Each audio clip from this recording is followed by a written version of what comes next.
الخلق من عدم سبحان الله. ثم الصلاة على المحتاج في القدم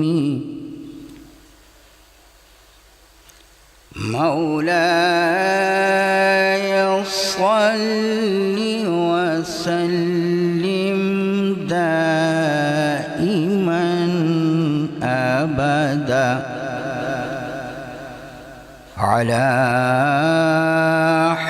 حبيبك خير الخلق كلهم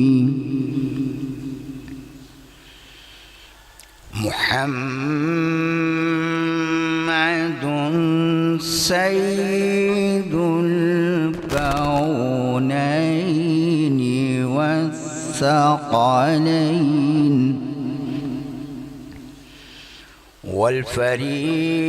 والفريقين من عرب ومن عجم مولاي صل وسلم دائما أبدا على حبيبك خير الخلق كلهم ثم الرضا عن أبي بكر وعن عمر وعن علي وعن عثمان ذي الكرم والآل والصحب ثم التابعين لهم أهل التقى والنقى والحلم والكرم أما بعد فأعوذ بالله من الشيطان الرجيم بسم الله الرحمن الرحيم يا أيتها النفس المطمئنة ارجعي إلى ربك راضية مرضية فادخلي في عبادي وادخلي جنتي صدق الله مالكنا الرحيم الحليم وبلغنا رسوله الرؤوف الرحيم نهایت قابل تعظیم و محبت حضرات مشائخ کرام علماء ملت لائق محبت و عزت طلباء کرام آج ہم سب اپنی زندگی کے اس مرحلے پر ہیں کہ جہاں ہمارا شوق زندگی اور ہمارا ذوق حیات ایک طلب رکھتا ہے اور وہ طلب ختم نہیں ہوتی۔ عالم ہے تو مزید علم، مزید علم، مزید علم۔ طالب علم ہے وہ ہر وقت ترقی کا خواہاں رہتا ہے۔ غرض انسان کی فطرت میں اللہ تعالی نے آگے بڑھنے کی تمنا مستقل رکھتی ہے۔ جو شخص جہاں ہے وہ ترقی کا خواہاں ہے، وہ عزت چاہتا ہے اپنے میدان میں، وہ عزت کے بعد پھر فلاح بھی چاہتا ہے۔ اگر اسے منزل نظر آ جائے تو وہ منزل کی طرف لپکتا ہے، بڑھتا ہے، اور پھر وہ مستقل کامیابی چاہتا ہے، ایسی کامیابی کہ جس کو زوال نہ ہو۔ یہ فطرت انسانی ہے، یہ انسانی نفس کا تقاضا ہے۔ نفس بہت سنتے ہیں یہ لفظ ہم، یہ پوری کائنات قاری صاحب نے تلاوت کی، والشمس وضحاها والقمر اذا تلاها والنہار اذا جلاها۔ ایک بات کوئی کہ سورج روشنی، چاند کا دمکنا، سورج اس کی قسم، پھر اس کی قسم دن جب اپنے کمال کو پہنچ جائے، اس کی روشنی بکھر جائے، مجھے اس کی قسم، اور رات جب گہری ہو کے کائنات کو لپیٹ میں لے لے، مجھے اس کی قسم۔ پھر قسمیں کھاتے کھاتے وہ آسمان کی بلندی کہ جہاں تک ابھی سیارگان کی کائنات بھی نیچے نظر آتی ہے، اس آسمان کی بلندی کو تو صرف قدمین مصطفیٰ صلی اللہ علیہ وسلم نے پامال کیا۔ اگر کوئی آسمان کی بلندی کو تلاش کرنا چاہے تو اپنے آپ کو قدمین مصطفیٰ صلی اللہ علیہ وسلم پہ گرا دے۔ یہ انسانیت کی معراج۔ اور والارض وما طحاها، ہم نے زمین کو پھیلایا۔ کیا ہے یہ کائنات؟ کیوں؟ ونفس وما سواها، یہ ساری قسمیں، یہ سارے حوالے، یہ ساری کائنات، ونفس وما سواها، اس کا مرکز نفس۔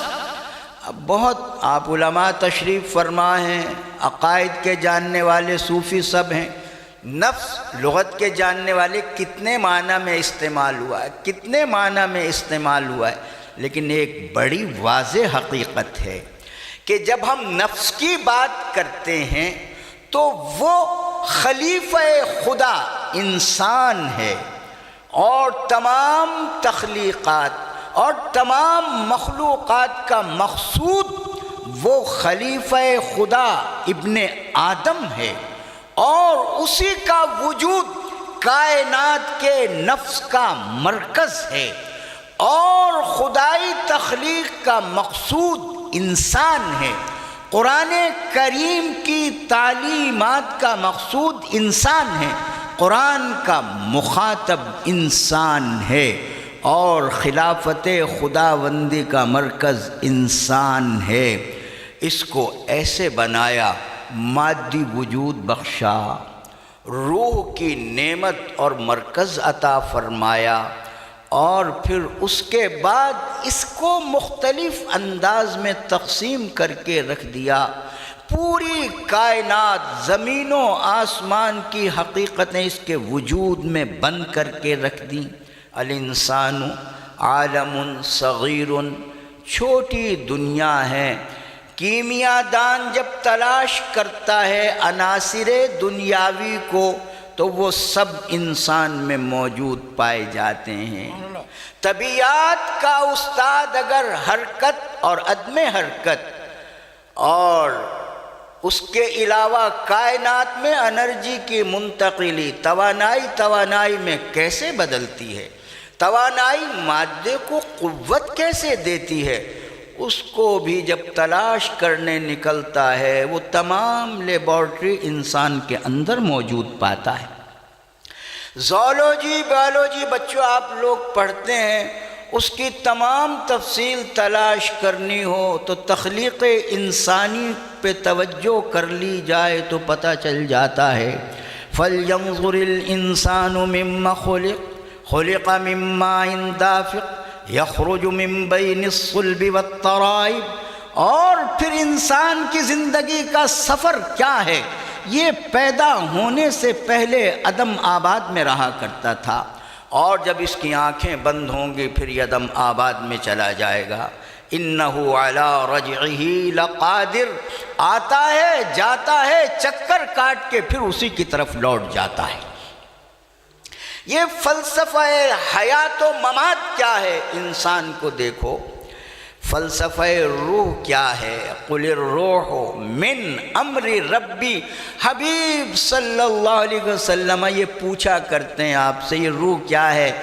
انہیں فرما دیجئے کہ تم اپنے حواس میں رہو، تم اپنی زندگی کے دائرے میں رہو، یہ بڑوں کی باتیں ہیں، یہ امر ربی ہے، تمہیں کیا دخل؟ اگر امر ربی ہے تو اس کا کوئی مامور بھی ہے، وہ محمد مصطفیٰ صلی اللہ علیہ وسلم ہے۔ اب جو روح کو تلاش کرے تو وہ محمد مصطفیٰ صلی اللہ علیہ وسلم کو دیکھے۔ تو میرے بھائی یہ نفس اور کائنات کا نفس کائنات کیا ہے؟ پھیلا ہوا ہے یہ قصہ۔ نفس کائنات کا نمائندہ کیا ہے؟ وہ مسجود ملائک ہے، یہ آدم ہے۔ یہاں تک ہم پہنچے۔ آیت تو یہ پڑھی تھی، عجب معاملہ ہے، ادھر ایسے ایسے فاضل اور صوفی لوگ، ادھر آپ ان کے تربیت یافتہ نوعمر بچے، تو اب دیکھیں کیا ہو۔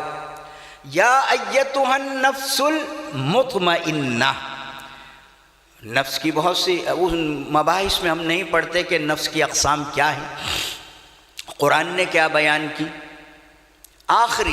آخری کہ جو میں نے عرض کیا تھا کہ کمال کی تلاش میں رہتا انسان، ترقی کی تمام سیڑھیاں طے کرنے کے بعد وہ چاہتا ہے کہ بس اب میری منزل آ گئی اور مجھے فوز و فلاح کا تمغہ دے دیا جائے۔ وہ مرحلہ ہے یا ایتھا النفس المطمئنہ، اے نفس مطمئنہ۔ نفس مطمئنہ کیا؟ کہ سب کچھ بھول جائے، سب کچھ ترک کر دے، سب کچھ چھوڑ دے، اپنے سفر کی ابتدا سے لے کے اپنے سفر کی انتہا کا جو چارٹر ہے اس کی طرف نظر رکھے۔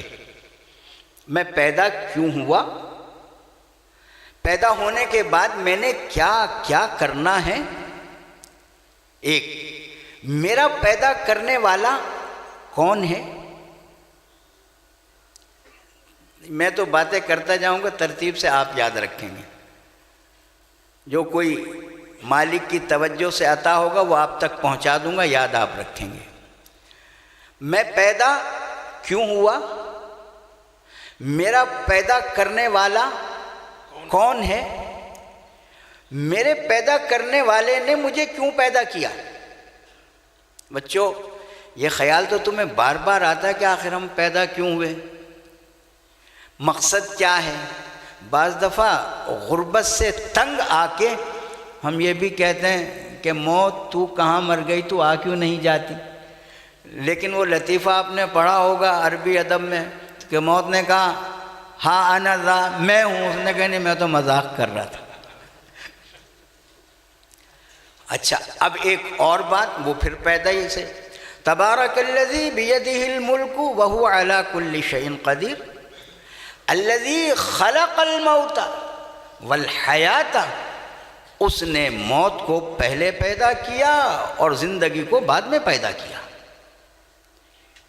ایک تو ہوا نا کہ ہم کیوں پیدا ہوئے، اگلا اس نے کہا تمہارے پیدا ہونے سے پہلے ہم نے موت کو پیدا کیا، پھر زندگی کو پیدا کیا۔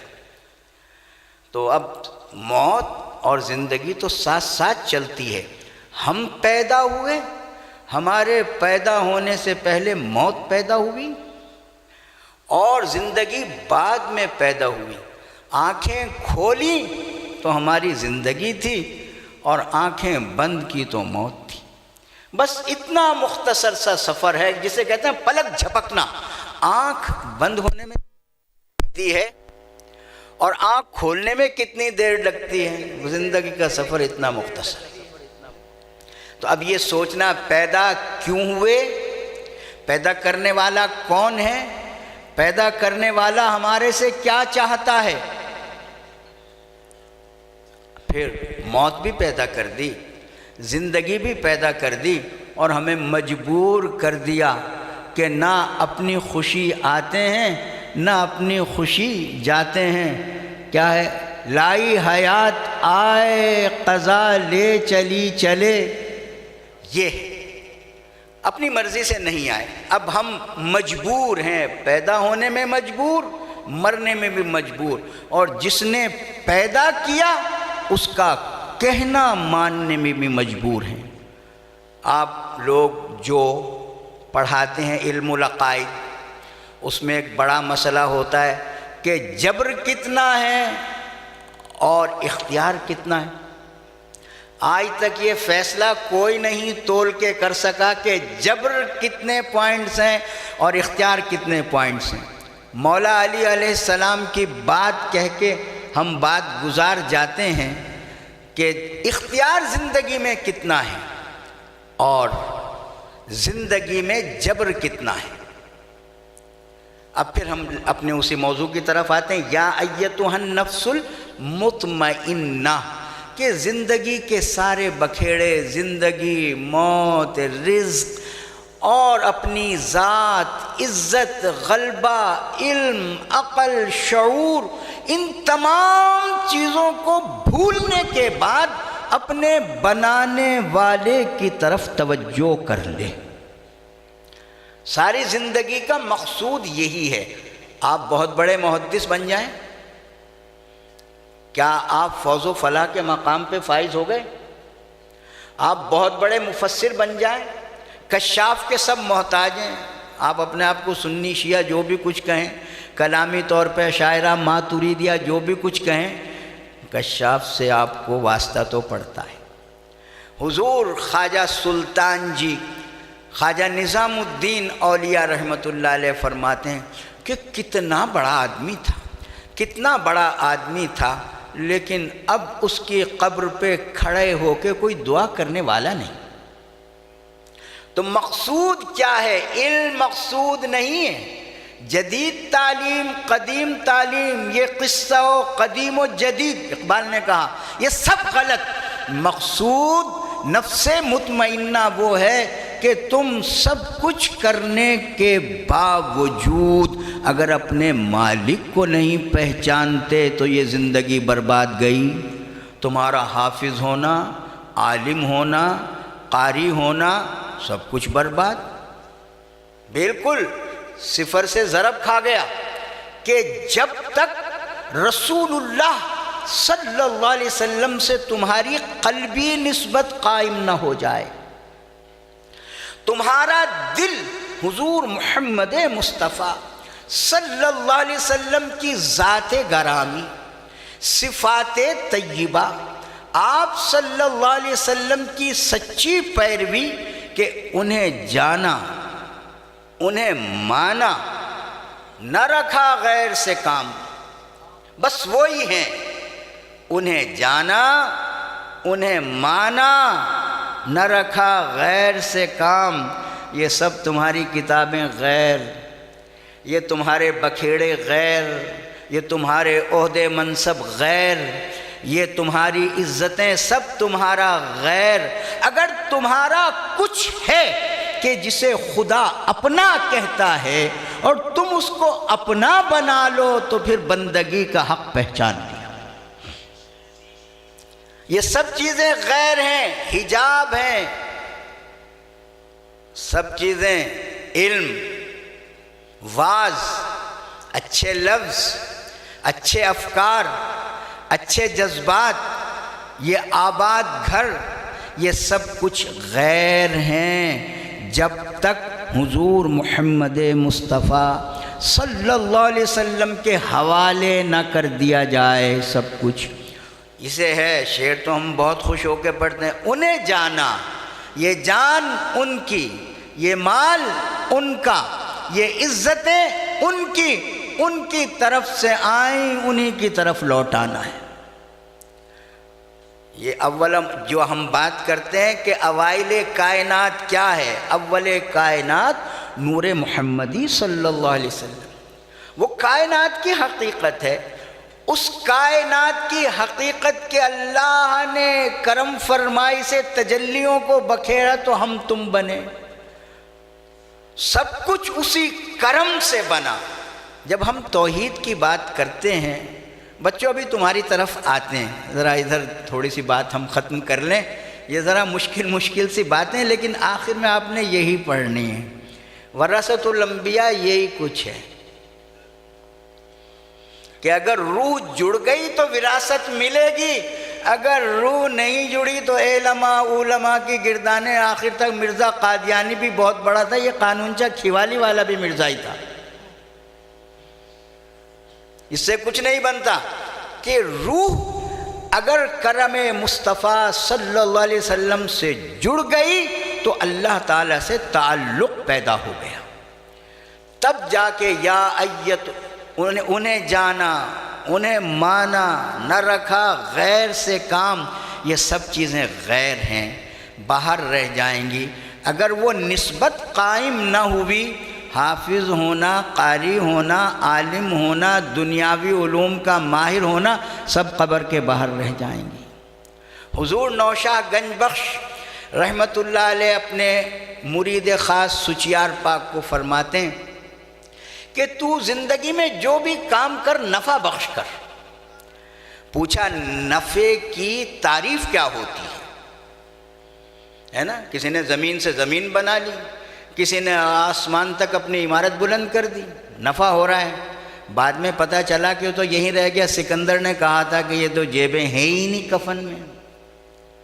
کفن میں جیب نہیں ہوتی۔ تو نوشہ گنج بخش نے فرمایا مومن کے نزدیک نفع کی تعریف یہ ہے کہ جو کچھ یہاں کمایا وہ قبر میں ساتھ جائے، جو کچھ یہاں کمایا وہ قبر میں ساتھ جائے، اور جو کچھ قبر میں ساتھ گیا قبر میں اسے ضرب ملتی رہے، یعنی جب حشر میں اٹھے تو وہ کروڑوں سے ضرب کھا کے تیرے لیے اعمال نامے میں تیرے لیے فوز و فلاح کا سبب بنے۔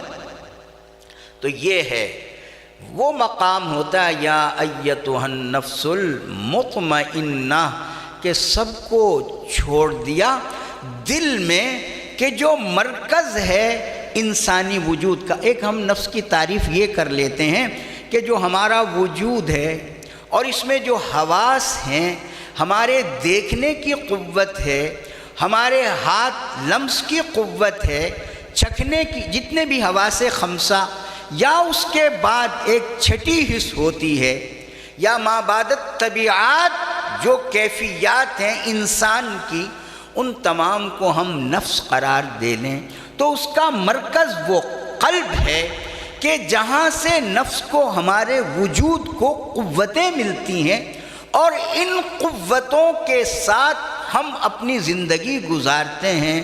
لیکن رسول اللہ صلی اللہ علیہ وسلم نے فرمایا نا کہ ہاں وہ ایک لوتھڑا ہے تمہارے جسم میں، وہ جب بگڑتا ہے تو تم سب کے سب بگڑ جاتے ہو، تمہاری جان، تمہارا جسم، تمہاری صلاحیتیں بھی بگڑ جاتی ہیں، اور جب وہ درست ہو جاتا ہے تو تم سب کے سب درست ہو جاتے ہو۔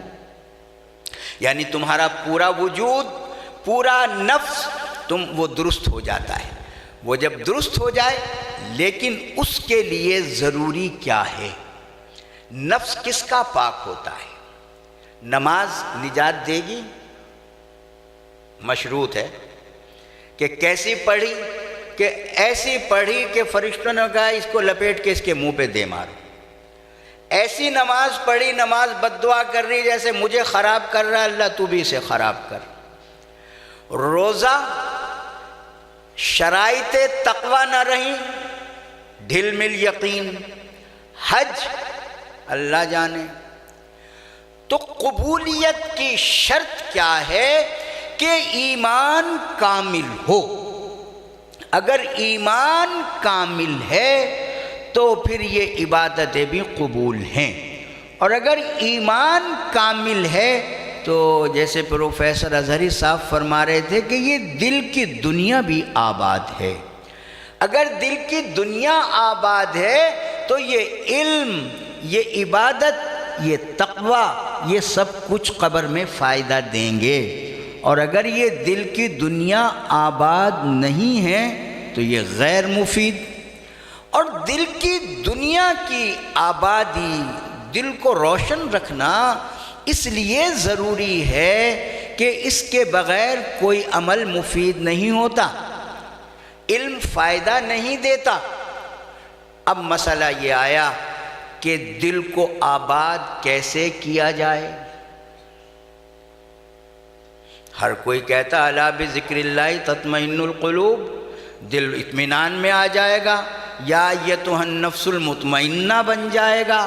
نہیں، دل کو اطمینان ہو اور پھر دل اپنے اطمینان کو ہمارے حواس تک منتقل کرے، ہمارے حواس کے اندر پھر قوت پیدا ہو، پھر ہمارے حواس اس قوت کے بعد عمل کا اظہار کریں، اور پھر اس اظہار کو اس کے ہاں قبول کر لیا جائے تو پھر وہ کہتا ہے یا ایتھا النفس المطمئنہ، کہتا ہاں اب ٹھیک ہے، تو نے دل میں وہ بیج بویا اور دل نے تیرے حواس کو منتقل کیا اور تیرے حواس نے صحیح عمل کیا، اور پھر ہم نے اس میں نیت کو دیکھا کہ دل کو اطمینان تو تھا، ایک اور مقام صوفیاء کے ہاں نیت کی گہرائی دل سے کہیں اندر جا کر ہے، جسے سلطان صاحب کہتے ہیں دل دریا تے سمندروں ڈونگے۔ جتنا ہم نے سمجھ لیا ہے نا سطح آپ پہ کہ یہ سمندر ہے، ہو سکے اے نہیں، دل دریا تے سمندروں ڈونگے، سمندروں کی گہرائی میں آپ دوست چلی جائے لیکن فرشتہ چبی مارے تو اسے نیت کا نہ پتہ چل سکے۔ ایک ایسا مقام بھی ہے کہ جہاں جب کہتا نا رب کے ہٹو پرے اس کا اجر میں خود دوں گا، یہ وہ مقام ہے کہ جہاں فرشتوں کو بھی پتہ، یہ مقام سب پہ آتا ہے بفیض نبوت، بفیض نبوت یہ سب پہ آتا ہے مقام کے فرشتہ درمیان میں سے ہٹا ہوا ہوتا ہے۔ اس جگہ سلطان صاحب نے کہا دل دریا تے سمندروں ڈونگے۔ پھر نیت، کہ اگر نیت میں صالحیت ہے، ایک تو نیت پاک ہے اور پھر اس نیت کے اندر استقرار ہے کہ وہ مستقل چلتی رہی۔ 4 دن کسی نے چندہ دیا کہ اللہ کے درویشوں کو کھانا کھلا دو، 5ویں دن کہنے لگا یہ کھانا ہم کھلاتے ہیں، ساری نیت ضائع ہو گئی۔ یہ ہے نفس، یہ نفس خبیثہ کہ جس پہ شیطان کا پیرا ہے۔ یہ باتیں کر لیں بچوں، آپ سے بھی باتیں کرتے ہیں، آپ سے کیا باتیں کرنی، سائیں نے بلایا اسی لیے کہ آپ سے باتیں کروں، لیکن کارڈ پہ انہوں نے چونکہ یہ تزکیہ نفس لکھا ہوا تھا اور حضرت اسٹیٹ سیکرٹری صاحب نے بھی یہ کہا، تو اس لیے پھر اس پہ بات کر لیں، پھر آپ سے ہی بات کرتے ہیں۔ تو ایک مقام یہ آ جاتا ہے کہ دل کی قوت اس نے ٹرانسفر کر دی، منتقل کر دی حواس کو، حواس پاک ہو گئے، آپ کے پاک حواس سے آپ کا عمل بھی پاک ہو گیا، اور وہ پاکی چلتی رہی، یہ نہیں کہ چند قدم چل کے وہ غلط ہو گئی تو نہیں، تو یہ وہ مقام بن جاتا ہے کہ جہاں رسول اللہ صلی اللہ علیہ وسلم کی ذات اقدس کا پیرا. آپ لوگ لڑتے رہتے ہیں حاضر ناظر نور بشر، پتہ نہیں، یہ بڑی جہالت کے مسئلے. اگر ایمان ہو تو یہ جہالت ہی وارد نہ ہو. یہ جہالت ایمان نہ ہونے کی وجہ سے وارد ہوئی. نور بشر فلاں فلاں، یہ کائنات کے مسلمانوں کے متفقہ مسائل میں سے جن پہ ہم لڑتے ہیں. اس پہ بات کریں گے، شاید حضرات کچھ اور طرح سوچ رہے ہوں، اس پہ بھی کریں گے بات. تو وہ نور ازلی اللہ نے جس کو متعین فرمایا ہے کہ پوری کائنات کو، تمام انسانوں کو، صرف مسلمانوں کو نہیں، الف لام را، الف لام را، الف لام را، اس کا جی کوئی ہے ترجمہ؟ علماء تشریف فرمائے اس کا ترجمہ بتائیں. ہے؟ اگر نہیں ہے تو قرآن میں آیا کیوں؟ پھر سوال یہ ہے، اگر اس کا ترجمہ نہیں ہے تو قرآن میں کیوں آیا؟ یہ مرحلہ شوق ہے. انہوں نے لکھا نا، قاضی ثناء اللہ نے، انہوں نے کہا ہاں یہ سرم بین اللہ و رسولی ہے. اگر سرم بین اللہ و رسولی تو پھر ترجمہ تو ہو گیا نا کہ یہ راز ہے. اور اگلی بات لکھی کہ جو امتی محبت کے انتہا درجے پہ پہنچ کے قدمین مصطفیٰ صلی اللہ علیہ وسلم پہ قرار پائے، اسے بھی پتہ چل جاتا ہے یہ راز ہے کیا. پیران اعظام تشریف فرما ہو، اس سبھی کہتے ہیں، وہ مجدد صاحب کا ہی فیض تھا نا قاضی ثناء اللہ صاحب کو. آپ یہ مانتے ہیں نا کہ نبی پاک صلی اللہ علیہ وسلم کی رات کو مجلس ہوتی ہے، اولیاء صالحین امت کے اکابر وہاں بیٹھتے ہیں. یہ بھی متفقہ مسئلہ ہے. کوئی اپنی دکانداری کے لیے لڑے یا زور بیانی کے لیے انکار کرے، وہ علیحدہ بات، سب مانتے ہیں اس کو کہ ہاں حضور صلی اللہ علیہ وسلم کی بارگاہ میں وہ لوگ جاتے ہیں، ہم نہیں دیکھتے، وہ کیا سن کے آتے ہیں وہ بتا نہیں سکتے. الف لام را کلمہ مرموز، کوئی ہے ترجمہ؟ ترجمہ ہے. الف لام را ترجمہ مت کیجئے آپ، بس آگے چل. الف لام را، الف لام را، الف لام را کتاب انزلناہ الیک. الف لام را، ہم نے آپ کی جانب کتاب بھیجی. یہ کا کی جو حاضر ضمیر ہے اس کا کدھر رجوع کریں؟ الف لام را، الف لام را، ہم نے تیری طرف کتاب بھیجی ہے. کتاب انزلناہ الیک، کیوں بھیجی؟ لتخرج الناس، تو پوری انسانیت کو نکال، من الظلمات الی النور، اندھیروں سے روشنی کی طرف نکال. اب دلوں میں اندھیرا ہو تو کون نکالے گا؟ دماغوں میں اندھیرا ہو تو کون نکالے گا؟ علم اگر حجاب الاکبر بن جائے تو کون نکالے گا؟ عمل میں سستی آ جائے تو اندھیرا آئے تو وہاں سے کون نکالے گا؟ انسانی وجود کے لیے ہمہ وقت ضرورت ہے کہ جب بھی وہ زندگی کے کسی بھی پہلو سے، روحانی سے، مادی سے، علمی سے، عقلی سے، جب بھی قدم اٹھائے تو یا رسول اللہ کہہ کے قدم اٹھائے. سبحان اللہ، سبحان اللہ.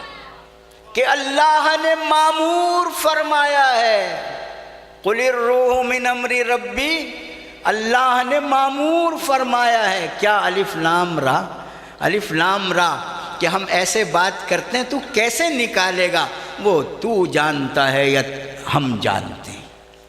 الف لام را، الف لام را کتاب انزلناہ الیک، کہ تیری طرف ہم نے کتاب. تو مقصد ایک کتاب، قراء، حفاظ، علماء، مفسرین اس بات کو اول اور آخر پیش نیت رکھیں کہ مقصد قرآن محمد مصطفیٰ صلی اللہ علیہ وسلم کی بارگاہ تک پہنچنا ہے.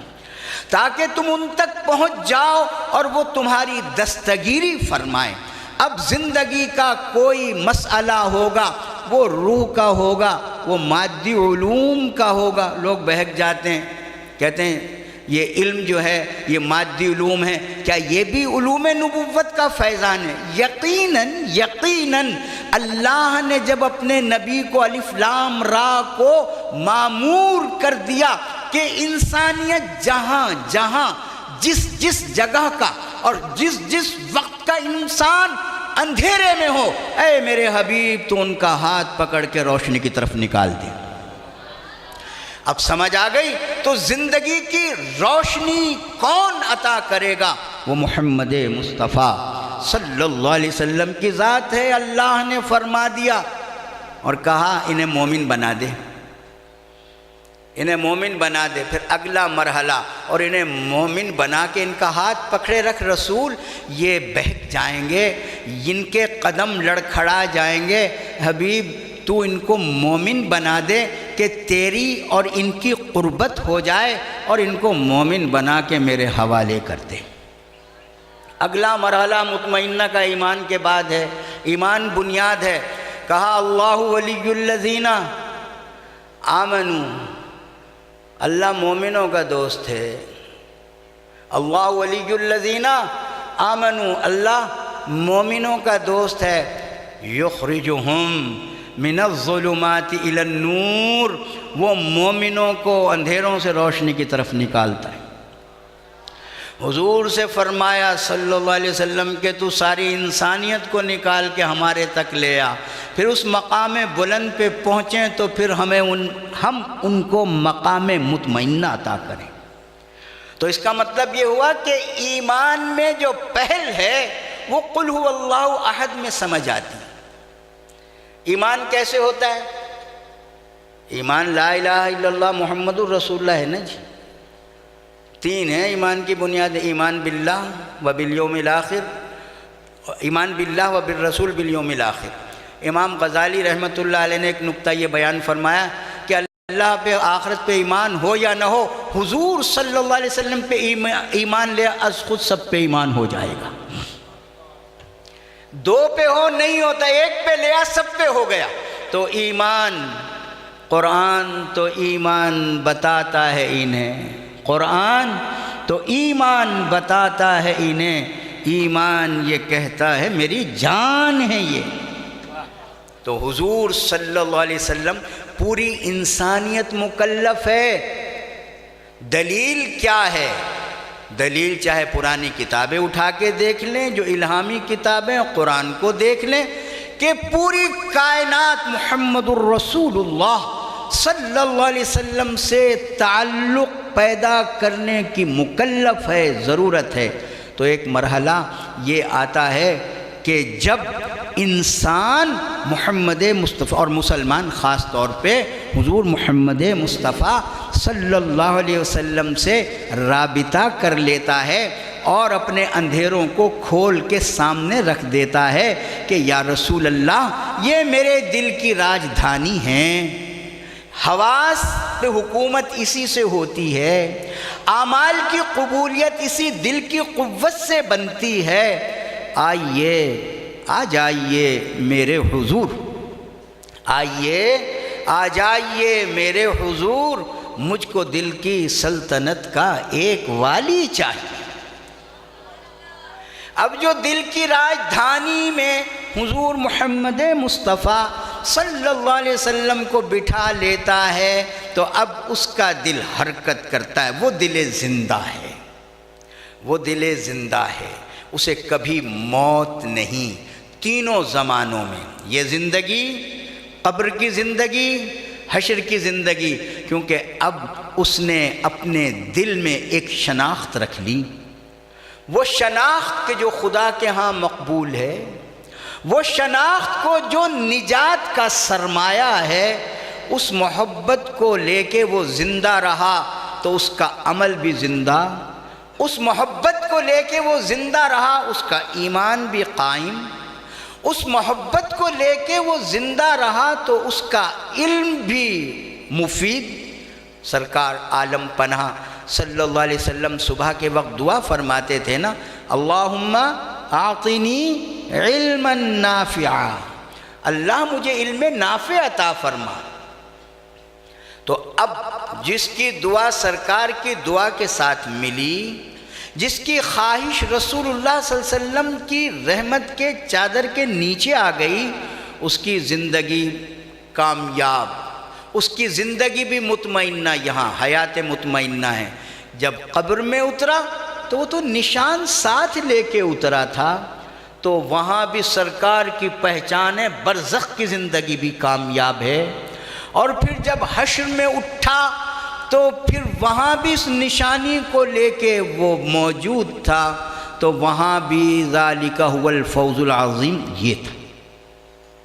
اب وہ اگر بھٹکتا رہا تو اس کے لیے کوئی جنت نہیں ہے۔ یا ایتھا النفس المطمئنہ، اے نفس مطمئنہ، وہ اس مقام پہ بندہ آ جاتا ہے، اس مقام پر۔ یہ اگر وقت کم ہو تو مجھے آپ بتا دیجئے گا۔ ہاں نہیں، میں ذرا یہ انرس دیکھتا ہوں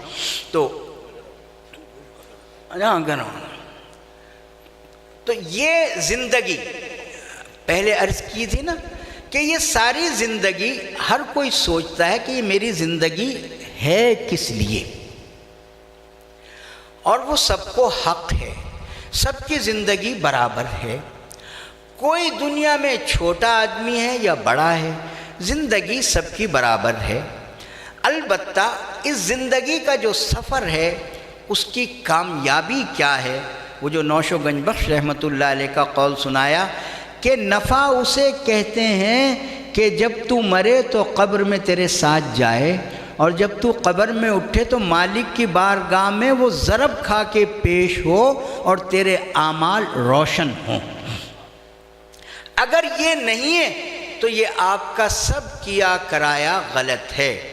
یہ مدرسے، وہ حدیث تو آپ بار بار پڑھاتے ہیں نا نیت کے بارے میں، کہ قیامت کے دن شہید پیش ہوگا، کہا جائے گا اسے دوزخ میں ڈال دو، کہ اللہ میں نے تو اپنا قیمہ کروا لیا، تیرے دین کی سر بلندی کے لیے میں نے جان دی، مجھے اجر عطا فرما۔ فرمایا تو نے جان تو دی تھی، لیکن تیری نیت کے بہت گہرائی کے اندر یہ بات موجود تھی کہ لوگ تجھے شہید کہیں اور تیری قربانی کا تذکرہ کریں، تیری قربانی کو سراہیں، تیری تعریف کریں، تو ہم نے وہ تعریف تیری زندگی میں کروا دی، اور تیرے لیے وما لہم فی الآخرۃ من نصیب، ایسے لوگوں کے لیے آخرت میں کوئی حصہ نہیں ہوتا ہے نا جی۔ پھر علماء پیش ہوں گے، پھر قراء پیش ہوں گے، اور پھر سخی پیش ہوں گے، سب کو یہی کہا جائے گا اسے دوزخ میں ڈال دو، کیونکہ اس کی جو نیت کی گہرائی تھی اس میں یہ بات موجود تھی کہ یہ صلہ دنیا میں چاہتا تھا، ہم نے اس کا صلہ دنیا میں دے دیا، اب اس کا آخرت میں حصہ نہیں ہے۔ تو میرے بھائیوں، یہ سب کی ضرورت ہے کہ آخرت میں کامیاب اٹھیں۔ تو مالک نے فرمایا کہ کامیاب وہ ہوتا ہے کہ جو اپنی نیت کو، اپنے دل کو حضور محمد مصطفیٰ صلی اللہ علیہ وسلم سے جوڑ لے، کہ جو بھی کچھ ہے یہ ان کا ہے، جو بھی کچھ ہے یہ ان کے لیے ہے، جو بھی کچھ ہے میں انہی کو نظر کرتا ہوں کہ یہ جو کچھ اللہ نے مجھے عطا فرمایا ہے یہ ان کی نسبت سے عطا فرمایا ہے، تو میں سب کچھ اللہ کو لوٹاؤں، کیونکہ میری زندگی بھی لوٹ رہی ہے، میں سب کچھ اللہ کو لوٹا دوں، لیکن وہ سب کچھ لوٹاتے ہوئے کہاں جمع کرواؤں؟ وہ محمد مصطفیٰ صلی اللہ علیہ وسلم کی بارگاہ میں جمع کراؤں۔ میرے جذبات، میرا علم سب ان کی نظر۔ تو یہ ہے، یا جب اس مقام پہ پہنچ گئے تو مالک کہتا ہے سبحان اللہ، واہ میرا بندہ کتنا بڑا ہے کہ جس نے اپنے مقصد تخلیق کو سمجھ لیا۔ ہم کیوں پیدا ہوئے؟ یہ جواب آ گیا کہ مقصد تخلیق کو سمجھ لیا، انا للہ و انا الیہ راجعون، کہ ہم اسی کے تو ہیں اور اسی کی طرف لوٹ رہے ہیں۔ تو پیدا ہونے کے بعد یہ خیال ہمارے ذہن میں رہنا چاہیے کہ واپسی ہو رہی ہے، یہاں پر نہیں رہنا ہے، اور اس واپسی کے سفر میں محمد مصطفیٰ صلی اللہ علیہ وسلم کی روشنی کا ہاتھ پکڑے رکھو۔ اس سفر میں اگر روشنی تھوڑی دیر کے لیے بھی جدا ہو گئی تو سمجھو کہ ایمان کا قطع تعلق ہو گیا، ایمان ختم ہو گیا۔ ایمان کیا ہے؟ ایمان ہے لا الہ الا اللہ محمد الرسول اللہ، یہ ایمان ہے نا۔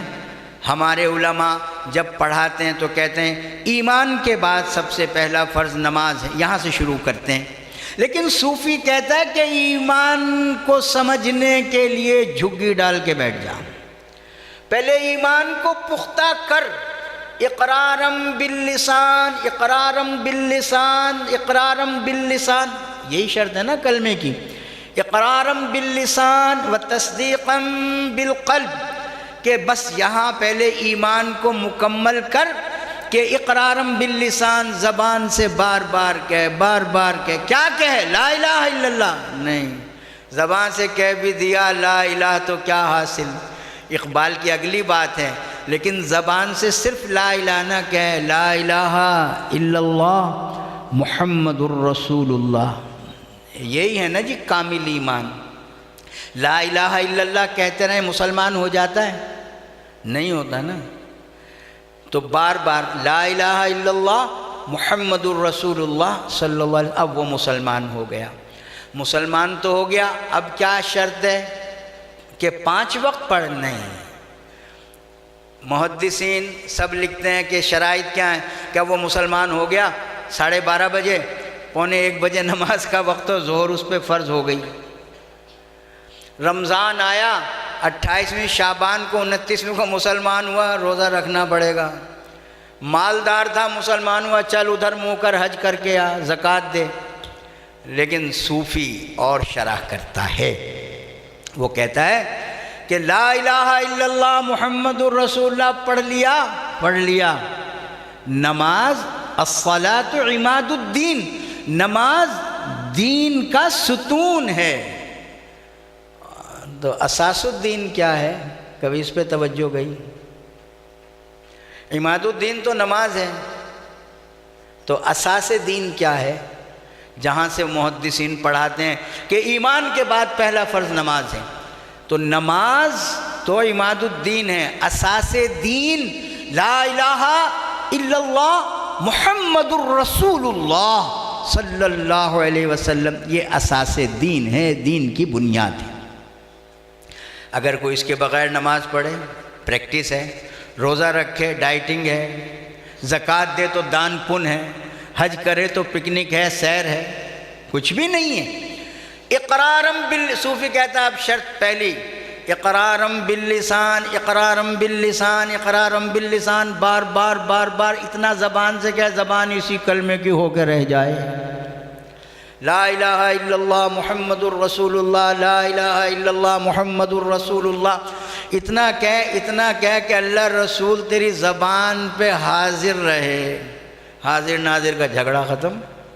صوفی وہ بات کرتا ہے اور کہتا ہے پھر اس کی دوسری شرط کیا ہے؟ تصدیقاً بالقلب، دل سے تصدیق کر۔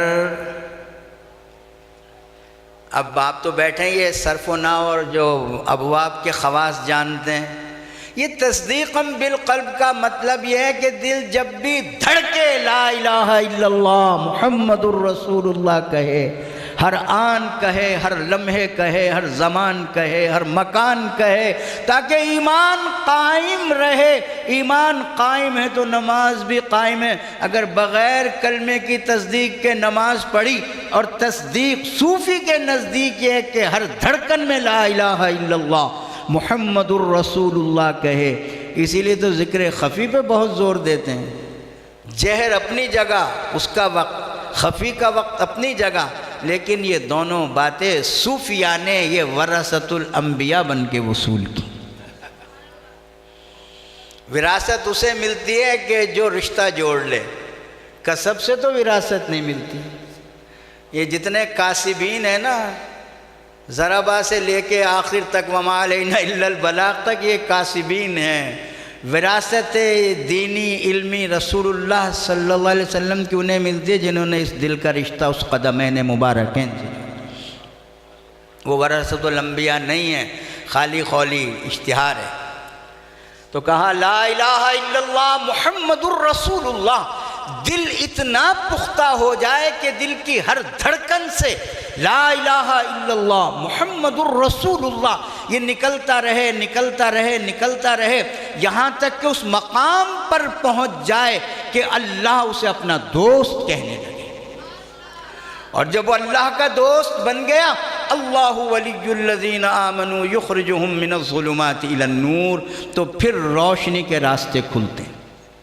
یہ باتیں سب ہمارے لیے ہیں، علماء، محدثین، پیران کرام، سب کے لیے، کہ وہ اپنے قلب اور زبان کو توحید اور رسالت میں اتنا پختہ کر لیں، اتنا پختہ کر لیں تاکہ ان کی نجات کا سبب بنے، اور جب وہ نجات کے راستے کو تلاش کریں تو پھر دوسروں کو اس راستے پہ چلائیں۔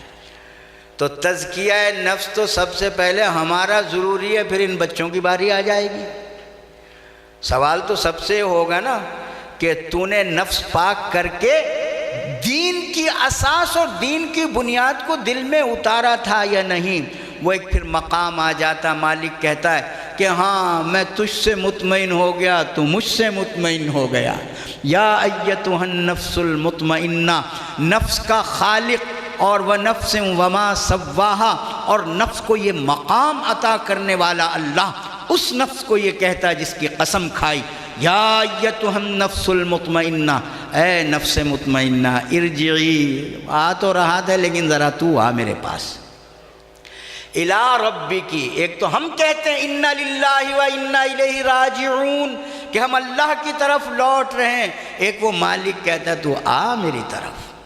صیغے کے فرق سے کیفیت کیسی بدلی، اور کیفیت کے فرق سے مقام کیسا بدلا کہ تو آ ذرا تو آ، ارجعی الی ربک۔ یہی شروع میں عرض کیا تھا نا کہ پیدائش کا مقصد کیا ہے، تو یہ انتہا ہے، ارجع الی ربک، اپنے پالنے والے کی طرف آ، راضیۃ مرضیہ، راضی ہو کے آ، اور ایسا مرضیہ کا ترجمہ مجھ سے نہیں ہوتا کہ وہ کیفیت کہ جہاں غوث پاک رضی اللہ تعالیٰ عنہ فرماتے ہیں کہ میرا مالک مجھے قسمیں دے دے کے کھلاتا ہے، مجھے قسمیں دے دے کے پلاتا ہے، اور وہ فیضان کہ ابھی تو عند ربی، رسول اللہ صلی اللہ علیہ وسلم کا وہ فیضان کہ پھر وہ جب منتقل اولیاء کرام میں ہوتا ہے تو مالک اس نفس کو کہتا ہے میرا بندہ، اے میرے پیارے، تجھے قسم، تجھے فلاں،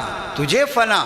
دیکھیں نا کہ ایک نفس مطمئنہ کے لیے کتنی قسمیں کھائیں، آسمان کی قسم، زمین کی قسم، دن کی قسم، رات کی قسم، فلاں کی قسم، اور ان کی کیفیات کی قسم، ان کے وجود کی قسم، ان کے حال کی قسم۔ سورہ والشمس پڑھتے چلے جائیے، حیران ہو جائیں گے کہ تصوف کا کتنا بڑا یہ باب ہے، وَنَفْسٍ وَمَا سَوَّاهَا۔ پھر آخر میں ابھی وہ بات کرتے ہیں کہ نفس کی قسم کھائی، اور وہ نفس مطمئنہ، اور وہ نفس مطمئنہ صرف آخرت میں نہیں، وہ زندگی میں ہے۔ غوث پاک نے جو فرمایا کہ مجھے میرا رب قسمیں دے دے کے پلاتا ہے، مجھے قسمیں دے دے کے کھلاتا ہے، اور جب نفس کامل ہو جائے، اطمینان پہ ہو جائے، تو وہ شمسی کے سورج آتا ہے تو مجھے سلام کرتا ہے، چاند ہر مہینے مجھے سلام کرتا ہے، دن مجھے آ کے سلام کرتا ہے۔ اب بظاہر تو یہ باتیں لگتی ہیں، لیکن نہیں، آپ ایسی پریکٹس کیجئے، اور وہ پریکٹس کیا ہے وہ سب کریں کہ لا الہ الا اللہ محمد الرسول اللہ صلی اللہ علیہ وسلم۔ اب یہ سب سے فرض اول ہے۔ فرض اول بچوں بتاؤ، نماز ہے یا کلمہ؟ زور سے بتاؤ۔ ہاں صحیح ہے نا، یہ فرض اول ہے، اس کے لیے ہم یہ اصطلاح بھی اختیار نہیں کرتے، حالانکہ ہے، اور نجات کا سب سے بڑا معیار بھی یہی ہے۔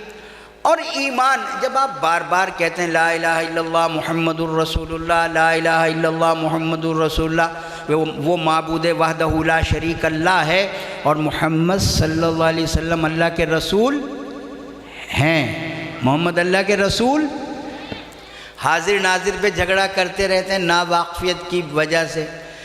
جب رسول اللہ صلی اللہ علیہ وسلم ایمان کی شرط کے مطابق دل کی دھڑکن کے مستقل آباد ہو گئے تو حاضر ناظر کا جھگڑا کیا؟ اب جو بھی پڑھے گا وہ اپنا نام دیوبندی رکھے، بریلوی رکھے، وہابی رکھے، چکرالوی رکھے، بیکٹرالوی رکھے، لیکن جو بھی کلمہ پڑھے گا وہ جھگڑا نہیں کرے گا۔ وہ کہے گا اقرارم باللسان و تصدیقم بالقلب، کروں کیا، دل کی ہر دھڑکن سے محمد الرسول اللہ صلی اللہ علیہ وسلم نکلتا ہے، حاضر ناظر کا جھگڑا کیا؟ تو یہ دین کی اساس ہے، ناواقفیت کی وجہ سے لوگ جھگڑا کرتے ہیں۔ یہاں تک آ گئی نفس مطمئنہ، ارجعی الی ربکی، اپنے رب کی طرف آ، راضیۃ مرضیہ فادخلی فی عبادی، تو میرے بندوں میں داخل ہو جا۔ سبھی اللہ کے بندے ہیں نا، تو میرے بندوں میں داخل ہو جا۔ اب اس کے بندے کون ہیں؟ کہا نماز پڑھتے ہیں نا، السلام علیکہ ایھا النبی ورحمۃ اللہ وبرکاتہ، السلام علینا، یا نبی آپ پہ سلام ہو، آپ پہ اللہ کی رحمتیں ہوں اور اللہ کی برکتیں ہوں، اور ان برکتوں کی برکت سے ہمارے پہ بھی سلام اور برکتیں اور رحمتیں ہوں، السلام علینا۔ اور کہا وعلی عباد اللہ الصالحین، اللہ کے نیک بندوں پر بھی وہ سلام ہوں، وہ رحمتیں ہوں، وہ برکتیں ہوں۔ تو پھر وہ مقام عطا ہوتا ہے، فادخلی فی عبادی، میرے بندوں میں داخل ہو جا، تو میرے بندوں میں داخل ہو تاکہ ہر میرا بندہ تجھے سلام کرے نماز میں، تیرے لیے دعا مانگے۔ جب عباد اللہ الصالحین کہا تو پھر کیا ہوا کہ وہ اللہ کے خاص بندوں میں شمار ہوا، اور جن کو اللہ اپنے خاص بندوں میں شمار کر لیتا ہے تو ان کے لیے دعا مانگنا ہر مومن پہ واجب کر دیتا ہے۔ اتحیات پڑھتے ہیں تو دعا مانگی عباد اللہ الصالحین کے لیے۔ اب کہا فادخلی فی عبادی، میرے بندوں میں داخل ہو جا، وادخلی جنتی، اور میری جنت میں داخل ہو جا۔ یہ نفس مطمئنہ کا انعام ہے، یہ نفس مطمئنہ کی نجات ہے کہ پہلے تو جب نفس مطمئنہ بن جائے تو پہلے تو اپنے خاص بندوں میں داخل کرتا ہے یہاں، اور پھر قیامت میں وہ جنت عطا فرماتا ہے کہ جہاں روز اپنا دیدار عطا فرماتا ہے۔ ایک بات ہم لوگ بعض دفعہ ذوق سے کہہ دیتے ہیں کہ جنت ملے نہ ملے، جنت ملے نہ ملے، یہ خیال ہے شاعرانہ۔ اب بھی ایک اور بات کرتے ہیں کہ جنت نہیں چاہیے۔ بندہ پرور جو صوفی کہتے ہیں نا کہ تیری رویت چاہیے، تو کہیں بتایا کہ فلاں صوفی دوزخ میں تھا تو اسے رویت ہو گئی؟ کوئی مثال ہے؟ تو یہ شاعرانہ خیال ہے، اس لیے یہ چھوٹا منہ بڑی بات ایسے نہیں کرنی چاہیے، بہت گندی بات ہے کہ جنت نہیں چاہیے۔ وہ قوال پیٹتے رہتے ہیں کہ جنت اچھی جگہ تو ہے، لیکن وہ اچھی جگہ مقصود ہی اللہ کی قربت ہے وہ جنت۔ قرآن نے جب کہا فادخلی فی عبادی، عبدیت کے بلند مقام پر جو ممکن ہے ہمارے لیے پہنچ جانے کے بعد جو اس کا انعام ہے وہ جنت ہے، اور جنت والوں ہی کو اللہ کا دیدار ہوگا۔ جو سرکار صلی اللہ علیہ وسلم کے قریب ہوگا وہ ہمہ وقت دیدار میں مشغول ہوگا۔ وہ جیسے جیسے خیر القرونی، خیر المکان سے جیسے جیسے ترتیب دور ہوتی جائے گی تو رویت اللہ تعالیٰ کے دیدار میں بھی پھر وقت کا وقفہ پڑتا چلا جائے گا۔ اس لیے وہ جنت مانگو کہ جو رسول اللہ صلی اللہ علیہ وسلم کے جوار اور قربت میں ہو، اور وہ بندگی کا یہ قرینہ، یہ انسان کی، یہاں تک ہم نے اپنی بات ختم کر دی، بہت لمبا موضوع ہے، بات کرتے رہیں تو بات سے نکلتی ہے۔ اب یہ طالب علموں کے لیے بات ہے۔ ظاہر ہے اللہ تعالیٰ آپ کو اور عمر عطا فرمائے، آپ کے علم میں اضافہ کرے، آپ کی نیت میں، آپ کے اعمال میں برکتیں عطا فرمائے۔ سائیں نے یہ جو میلہ لگایا ہوا ہے یہاں پر، ان کے طالب علم، آپ لوگوں سے باتیں کر رہا ہوں اب، جنت میں تو سبھی جائیں گے، ظاہر زندگی کا مقصد ہے، لیکن ایک وقت گزارنا ہے بچوں، آپ نے نہ جانے اور کہاں کہاں جانا ہے۔ جیسے ابھی مولانا نے فرمایا کہ مشکلات آئیں گی، مصائب آئیں گے، مزاحمتیں ہوں گی، امتحان بڑے آئیں گے، تو یہ چاروں چیزیں آتی ہیں۔ سائیں نے آپ کے لیے یہ اہتمام کیا ہے، اچھے سے اچھا استاد، اچھے سے اچھی تربیت، بہت اچھی کتابیں، بہت اچھی لائبریری، آپ کا بہت اچھا لباس، آپ کا بہت اچھا کھانا، یہ کتنے اہتمام اللہ کے اس بندے نے آپ کے لیے کیے، اور اس نے یہ سب کچھ اللہ تعالیٰ اور حضور محمد الرسول اللہ صلی اللہ علیہ وسلم کی محبت کے وجہ سے کیا ہے۔ تمہارا اور تمہارے محتمم کا رشتہ لا الہ الا اللہ محمد الرسول اللہ ہے، نہ اس سے کم ہے نہ اس سے زیادہ ہے۔ اس لیے آج سے اس رشتے کو سمجھو، اس رشتے کو پختہ رکھو۔ اگر یہ نہیں سمجھو گے تو تمہارا سب کچھ پڑھنا ضائع گیا، اور اگر اس رشتے کو نہیں سمجھو گے تو تمہیں دنیا مل جائے گی، تراویح سناؤ گے پیسے ملے گی، قرات کرو گے مقابلہ جیتو گے واہ واہ ہو جائے گی، کہیں لیکچرار لگ گئے تو اچھی تنخواہیں مل جائیں گی، لیکن نہ خدا ملے گا نہ رسول ملے گا۔ سائیں نے یہ سارا میلہ اس لیے لگایا ہے کہ اس کا اور تمہارا رشتہ لا الہ الا اللہ محمد الرسول اللہ صلی اللہ علیہ وآلہ وسلم کا ہے۔ سائیں یہ چاہتے ہیں کہ تمہاری زبان پہ بس یہی نغمہ رہے، سائیں یہ چاہتے ہیں کہ تمہاری دل کی دھڑکنوں میں یہی کلمہ رہے۔ اگر یہ رشتہ تمہیں قبول ہے تو تم یہاں رہو، ورنہ لاہور کے مدرسوں میں بہت اچھی آشائشیں شاید اس سے زیادہ مل جائیں۔ اور وہ لوگ، کئی لوگوں کی مجبوری بھی ہوتی ہے، یہ کھلی کھلی باتیں ہمیں کرنی چاہیے۔ کسی کے پاس پیسے نہیں ہوتے کہ اچھے سکول میں پڑھیں تو ماں بچے کو مدرسے میں داخل کرا دیتی، یہاں کھانا بھی ملتا ہے، کپڑے بھی ملتے ہیں۔ تو بچوں یاد رکھو یہ کام تو ہر جگہ ہو سکتا ہے، اور یہ وقت جو تم یہاں گزارو گے، سائیں نے جس رشتے سے تمہیں بٹھایا ہے، اگر اس رشتے کو لا الہ الا اللہ محمد الرسول اللہ صلی اللہ علیہ وآلہ وسلم کے رشتے کو نہیں سمجھو گے تو قیامت میں تمہارے سے حساب ہوگا۔ یہ جو روٹی یہاں کھا رہے ہو، کپڑے پہن رہے ہو، اچھی عمارت میں ہو، اس کا حساب ہوگا، اور اگر اس رشتے کو سمجھ لیا تو تم قیامت میں اوروں کی شفاعت کرنے والے بن جاؤ گے۔ تم مومن کامل بن کے نکلو گے خانقاہ سے تو تم اوروں کی شفاعت کرنے والے لوگوں میں سے ہو جاؤ گے، ہے نا؟ کہ ایک ایک حفظ کرنے والا بچہ 7 پشتوں کو بخشوا دے گا، لیکن یاد رکھو یہ بات وہ بخشوائے گا کہ جس کا کلمہ اور ایمان پکا ہوگا، ورنہ تو ہزاروں لاکھوں میں بدعقیدہ حافظ ہوتے ہیں، وہ بھی کروائیں گے۔ جو بڑی شفاعت کبریٰ کے قائل ہیں وہ کسی کی کیا کریں گے؟ تو اس لیے یاد رکھو تمہارے علم کا جو وقار ہے، تمہارے علم کی جو عزت ہے، وہ اس رشتے سے ہے۔ اس لیے یہ بات اپنے ذہن میں بٹھا لو پوری طرح۔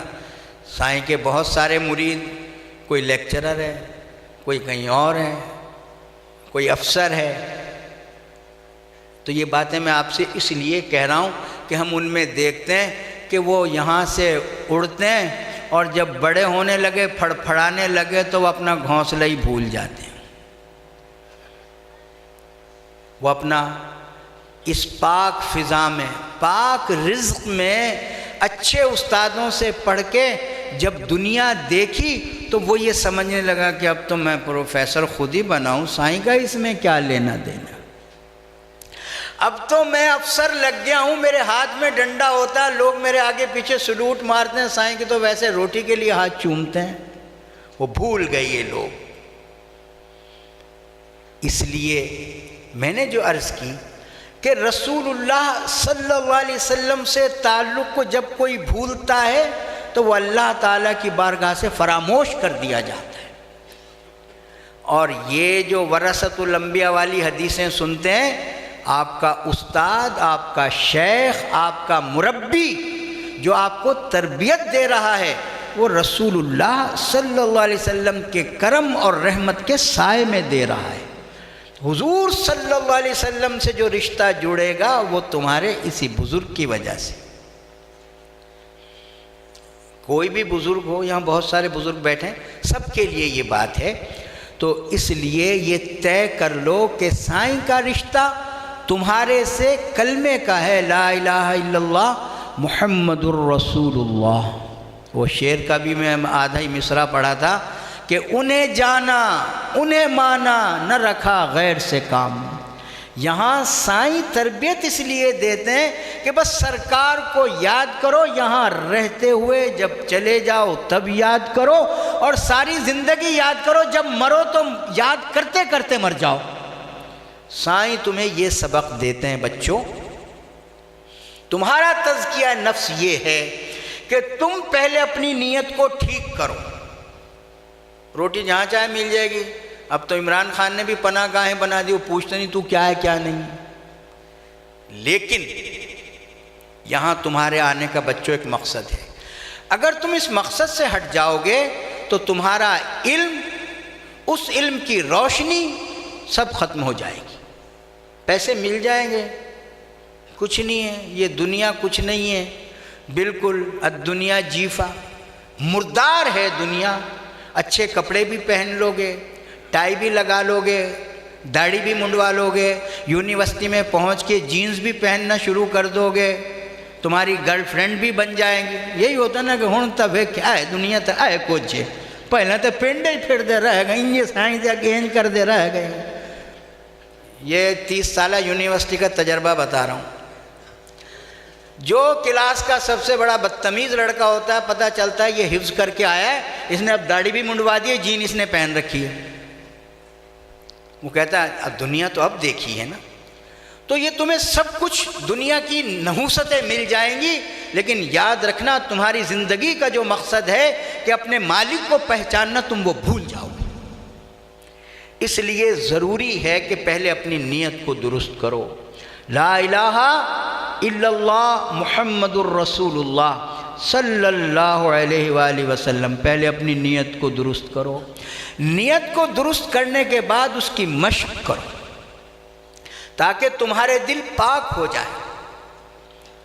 سائیں کیا ہے؟ سائیں درویش آدمی ہے، ظاہر ہے سارے کے سارے پیر والے بیٹھے ہوئے ہیں، کیوں حضرت؟ کئی پیر کے قریب ہیں، کئی پیر سے دور ہیں، کئیوں کا پیر ویسے ہی دور ہے۔ یہ پیر پرستی کیا ہے بھائی؟ یہ کھیل نہیں ہے، نہ یہ تماشا ہے۔ جب تک آپ کی روح پاک نہیں ہوتی، آپ کا نفس کبھی پاک نہیں ہوگا۔ دل ہے، روح ہے، نفس ہے، جو چاہے اسے کہہ لیں، لیکن ایک حقیقت ہے کہ جب تک پاکیزگی اور اللہ تعالیٰ اور رسول اللہ صلی اللہ علیہ وسلم کا نور آپ کے اندر نہیں اترتا، قرآن آپ کو فائدہ نہیں دے گا، حدیث شریف آپ کو فائدہ نہیں دے گی، نماز آپ کو فائدہ نہیں دے گا۔ دو آیتیں پڑھی نا، اللہ ولی الذین آمنوا یخرجہم من الظلمات الى النور، اور ادھر لتخرج الناس من الظلمات الى النور۔ تو اب اندر کی روشنی ہو یا قبر کی روشنی ہو یا حشر کی روشنی ہو، تو ان دو نوروں کی محتاج ہے، اور دو نور ایمان کی بنیاد ہیں، اور وہ کیا ہے؟ لا الہ الا اللہ محمد الرسول اللہ صلی اللہ علیہ وسلم۔ اس لیے یہ سارا رشتہ اللہ سے بندگی کا بھی اسی رشتے سے ہے، رسول سے رشتہ اسی رشتے سے ہے، اہل بیت سے رشتہ اسی رشتے سے ہے، صحابہ سے رشتہ اسی رشتے سے ہے، پیر سے رشتہ اسی رشتے سے ہے، کیونکہ یہ رشتہ کسی جگہ نہیں بھلایا جاتا۔ ماں چلی جاتی ہے، باپ چلا جاتا ہے، پیر قبر میں چلا جاتا ہے، لیکن اللہ اور اللہ کا رسول وہ دل ہی میں رہتا ہے۔ اس لیے بچوں اس بات کو پکا کرو، بار بار ایک بات کو مختلف طریقوں اور جملوں سے دہرا کے آپ تک عرض کر رہا ہوں کہ یہ سمجھو کہ سائیں نے ہمیں اس رشتے کو پکا کرنے کے لیے یہاں بٹھایا ہے۔ یہاں تک یہ بات اگر سمجھ آ گئی، اس کو آپ یاد کر لیں گے۔ دوسری بات آپ کے جو پرنسپل صاحب نے فرمائی، انہوں نے بہت اہم باتیں فرمائی ہیں۔ انہوں نے یہ فرمایا کہ دیکھو یہ اصل تو دینی تعلیم سب کچھ ہے، لیکن جب دنیا کے تقاضے بدلتے ہیں، ضرورتیں بدلتی ہیں، تو ہمیں دنیاوی علوم بھی حاصل کرنا پڑتے ہیں، اور یہ بالکل صحیح بات فرمائی انہوں نے۔ اب آپ اس بات پہ غور رکھیں کہ مسلمانوں، ایک بات انہوں نے اور فرمائی کہ انگریز نے آ کے ہمیں دو حصوں میں بانٹ دیا۔ انگریز کے پاس اتنی قوت تھی نا کہ اس نے تیشہ مار کے ہمارے ٹکڑے کر دیے۔ اگر ہم مضبوط ہوتے تو نہ وہ تیشہ اس کا کام کرتا نا۔ انگریز مضبوط تھے تو اس نے ٹکڑے کیا نا، اگر ہم مضبوط ہوتے تو وہ ہمارے ٹکڑے نہ کر سکتا۔ یہ بات سمجھ لیں۔ اسلام میں دین اور دنیا کی کوئی تفریق نہیں ہے۔ روز پڑھتے ہو ربنا آتنا فی الدنیا حسنہ وفی الآخرۃ حسنہ، تو مسلمان کی دنیا بھی حسنہ ہے، اس کی آخرت بھی حسنہ ہے۔ اگر دنیا حسنہ ہے اور آخرت بھی حسنہ ہے تو وہ مومن کامل ہے۔ اور جس لیے اظہری صاحب دنیا پھر کے آئیں، سائیں کا بہت تجربہ ہے، سائیں نے فقیر بن کے علم حاصل کیا ہے۔ سائیں ایسا ہی ہے نا،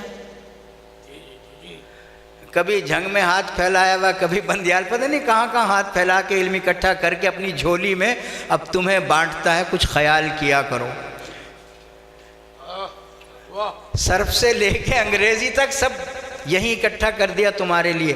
سائیں مجھے فرما رہے تھے میں نے صرف پڑھی، صرف گھوٹوی پڑھنے کے لیے، پھر میں جھنگ گیا فلاں فلاں، تو یہ سارا اس نے اپنی جھولی میں اکٹھا کر کے تمہارے پہ مہربانی فرمائی۔ تو اب تمہارا کیا مقصد ہے؟ اچھا مسلمان، اچھا پاکستانی، یہ پہلا درجہ ہے۔ اچھا مسلمان ہو، اچھا پاکستانی ہو، یہ پہلا درجہ ہے۔ لیکن نسل وہی ہے، یا ایتھا النفس المطمئنہ، اتنا بڑھو ایمان کے عمل کے سفر میں اور علم اور عشق کے سفر میں، اتنا بڑھو کہ تمہارے وجود سے لوگ یہ محسوس کرنے لگیں کہ یہ صحیح کوئی غریب نواز کا غلام آتا ہے۔ تمہارے وجود سے یہ محسوس کریں یہ بغداد کے غوث اعظم رضی اللہ تعالیٰ کے پروردہ لوگ ہیں۔ تمہارے وجود سے لوگ یہ محسوس کریں کہ یہ نظام پاک کی تربیت کے اثر ان میں نظر آتے ہیں۔ یہ ہے بڑا مقام۔ اب یہ بڑا مقام کیسے ملتا ہے؟ خواجہ نظام الدین اولیاء رحمۃ اللہ علیہ اپنے وقت کے 88 علوم کے ماہر تھے، اور بالکل حلال پیسے سے انہوں نے تعلیم حاصل کی تھی، صدقہ زکوٰۃ بھی نہیں ان کے وجود میں لگا تھا۔ اب دیکھیں کتنا روشن علم تھا۔ ان کو لوگ کہتے تھے نظام الدین بحاث، کہ جس سے بھی بحث کرتے تھے اسے خاموش کروا دیا کرتے تھے۔ علم اتنا تھا، علم اتنا تھا کہ لوگ ان کے سامنے بولتے نہیں تھے۔ تو بچوں، تم میں سے کوئی شیخ الحدیث بن جائے، شیخ القرآن بن جائے، کچھ بن جائے، خیر سے ہمارے ہاں تو دورہ حدیث میں پوری حدیث تو نہیں پڑھائی جاتی نا جی۔ پھر دستار باندھی، فارغ التحصیل، جو شیخ الحدیث ہے وہ بھی اتنی حدیثیں پڑھ کے اتنی پڑھا رہا ہے جیسے پڑھ کے آیا تھا. تو کبھی اپنے علم پہ غور کریں تو پتہ چلے ہمیں چپ بھی جائیے تجیڑی. وہ نظام پاک تھے 88 علوم کے ماہر. علماء ان کو گھیرتے تھے. ایک دن قوالی کے مسئلے پہ اکٹھے ہو گئے سارے. کہا قوالی سنتے ہیں؟ انہوں نے کہا سنتے ہیں. کیوں سنتے ہو؟ کہ اس لیے سنتے ہیں. آخر میں جب وہ حدیث سے بیان کر رہے تھے، میں آپ سے معذرت چاہتا ہوں جی، آپ نقشبندی بیٹھے ہیں لیکن آپ کے بزرگوں نے بھی نہ این کارمی کنم نہ ان کارمی کنم، ہر ایک کا اپنا اپنا درجہ فہم ہے، درجہ عشق. بلکہ وہ جو ہے ثناء اللہ پانی پتی رحمۃ اللہ علیہ کا ایک رسالہ بھی ہے، وہ شیخ زید فاروقی صاحب نے چھاپا ہے دہلی سے. اب دیکھیں تو کہتے ہیں علماء نے اکٹھے ہو کے گھیرا. کہتا ہے اچھا آپ یہ بتائیں آپ حنفی ہیں یا نہیں؟ آپ نے فرمایا واللہ یہ کیسے عجیب لوگ ہیں، میں قول رسول صلی اللہ علیہ وسلم بیان کرتا ہوں، یہ قول امام پیش کرتے ہیں. تو بچوں اوپر اٹھنا ہے اور اوپر جانا ہے اور اوپر جانا ہے. یہ حنفی شافی اپنی اپنی ضرورتیں اپنی جگہ بجا ہیں، لیکن دین کا انحصار تو نہیں ہے. اعتبار ہے عمل اور فقہ کا، لیکن انحصار نہیں ہے. تو آپ نے اور اب بہت کام کرنے ہیں کہ اتنی بڑی بات وہ کردار سے بنتی ہے. میں نظام پاک کی آپ کو بات بتا رہا تھا. تو نظام پاک 88 علوم کے ماہر تھے اور لوگوں کو چپ کروا دیا کرتے تھے سب کچھ پڑھ کے. تو بعد میں سوچنے لگے کہ میں ایسا کچھ کرتا ہوں، میں ایسا کچھ کرتا ہوں اور میرے علم سے ایک روشنی ہے، لیکن جو میرے دل کی روشنی ہے اسے میں ذرا کمزور محسوس کرتا ہوں. یہ نظام پاک نے کہ میں دل کی روشنی بالکل امام غزالی کی طرح. امام غزالی آپ کو پتہ ہے جنگل میں چلے گئے تھے کتابیں چھوڑ کے، طالب علم پیچھے پیچھے ابن رشد جیسے کو ہلا دیا کرتے تھے. لوگ کہتے ہیں غزالی اتنا بڑا عالم ہے کہ اگر مٹی کے ستون کو منطق سے سونے کا ثابت کرنا چاہے تو کر سکتا ہے. اس کی استدلالی قوت اتنی تھی. فلسفہ رہ گیا تلقین غزالی نہ رہی. استدلالی قوت. ایک دن کتابیں چھوڑ کے بھاگا کے پڑھے، کچھ بھی نہیں رکھا، دل تو روشن ہوا نہیں. اس کے بعد جنگل جنگل جنگل جنگل ابو علی فارمدی کے پاس گئے اور پھر 10 سال بعد واپس لوٹے اور کہا بچوں آؤ میں تمہیں بتاؤں کہ میں نے انسان کو پا لیا ہے. المنقذ من الضلال ان کی کتاب ہے جس میں انہوں نے وہ مقالے گفتگو کی ہے، وہ مقالوں کی شکل میں چھپ گئے. آپ لوگ پڑھیں، اندازہ ہوگا کہ غزالی کیسے انسان کو تلاش کرنے گئے تھے. وہ نظام پاک نے کہا اتنا بڑا میں عالم بن گیا. یہ آپ بچوں سے باتیں ہو رہی ہیں، حافظ بھی تھے، قاری بھی تھے، محدث بھی تھے، فقی بھی تھے، سارے علوم گن لیں. کہا کہ وہ روشنی نظر نہیں آتی جو دل تڑپا دے، کہ جس دل میں مسکن لا الہ الا اللہ محمد الرسول اللہ صلی اللہ علیہ وسلم بن جائے. میں ان سے جدا نہ ہوں، وہ مجھ سے جدا نہ ہو، بس میں ان کی رحمت کی چادر تلے رہوں. وہ روشنی نظر نہیں آتی. ابھی میں اس خیمے تک نہیں پہنچا. تو بچوں وہ سارا کچھ کرنے کے بعد ایک تلاش میں نکلے کہ کوئی مرد مل جائے جو ماچس لگا کے دل کو روشن کر دے. بابا فرید الدین گنج شکر رحمۃ اللہ علیہ کی خدمت میں پہنچے.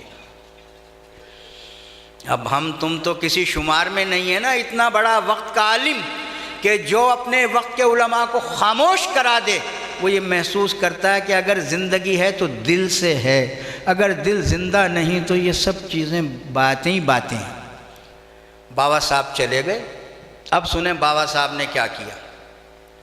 بابا صاحب نے کہا کہ نظام الدین تم وہ لکڑیاں چن کے لایا کرو اور جو جنگلی پھل ہوتے ہیں وہ چن کے لایا کرو، ہمارا لنگر پکایا کرو. نظام الدین تو سید تھے، فاطمی سید، لیکن وہ تکبر نکال چکے تھے. ایک سید جو ہوتے ہیں نسب ہے، لیکن اس نسب کے اندر اگر روشنی ہے تو پھر وہ اوروں کے لیے مفید ہے۔ جو سادات ہیں آپ میں سے ان بچوں کو زیادہ خیال کرنا چاہیے کہ نظام الدین سید تھے، بابا صاحب کی خدمت میں گئے اور یہ بھی کہا وضو بھی کروایا کرو، وضو بھی کرواتے تھے، جنگل سے لکڑیاں بھی چن کے لاتے تھے، کھانا پکاتے تھے اور اپنے پیر کے سامنے پیش کرتے تھے۔ اور پیر کیا کرتا تھا اس کے جواب میں؟ ایک کتاب ہے، اردو میں اس کا ترجمہ ہو گیا ہے، آپ کو موقع ملے تو ضرور پڑھیے، عوارف المعارف، شہاب الدین سہروردی رحمۃ اللہ علیہ کی کتاب ہے یہ۔